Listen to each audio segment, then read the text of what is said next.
Pemanfaatan lahan kosong di perkotaan yang dijadikan lahan pertanian kini semakin banyak di masyarakat Kota Palembang. Salah satunya di daerah Talang Kerangga, Ilir Barat 2, Palembang. Masyarakat di sini menyebutnya urban farming. Urban farming atau cocok tanam di lingkungan rumah dengan lahan terbatas untuk menjaga pelestarian lingkungan sekaligus memberikan manfaat secara ekonomi. Kelompok Tani Lombok dan kelompok Wanita Tani di daerah Talang Kerangga Ilir Barat 2 memanfaatkan lahan seluas 1.575 meter persegi.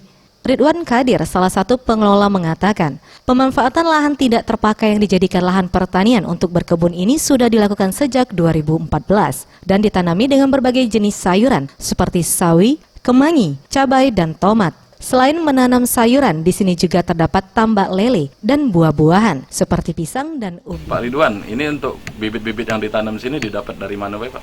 Pertama itu bibit itu bantuan dari Dinas Pertanian.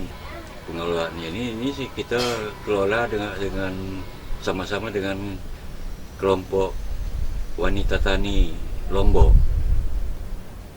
Nah, untuk musim kemarau ini ada dampak tak, Pak, untuk pertanian ini, Pak? Kalau untuk cabai dan sayur-sayuran ini jadi tidak ada dampaknya. Itu setiap pagi itu kita siram dengan air kolam yang dicampur dengan dari air ikan lele, ternak lele. Ia juga menambahkan, untuk hasil dari pertanian di lahan ini dibagikan kepada warga sekitar secara gratis dan untuk ikan lele dijual dengan harga berkisar Rp15.000 sampai Rp20.000 per kilogram. Dan hasil penjualan ikan lele dimanfaatkan untuk membeli pupuk untuk lahan pertanian. Weli Aep, Sriwijaya TV.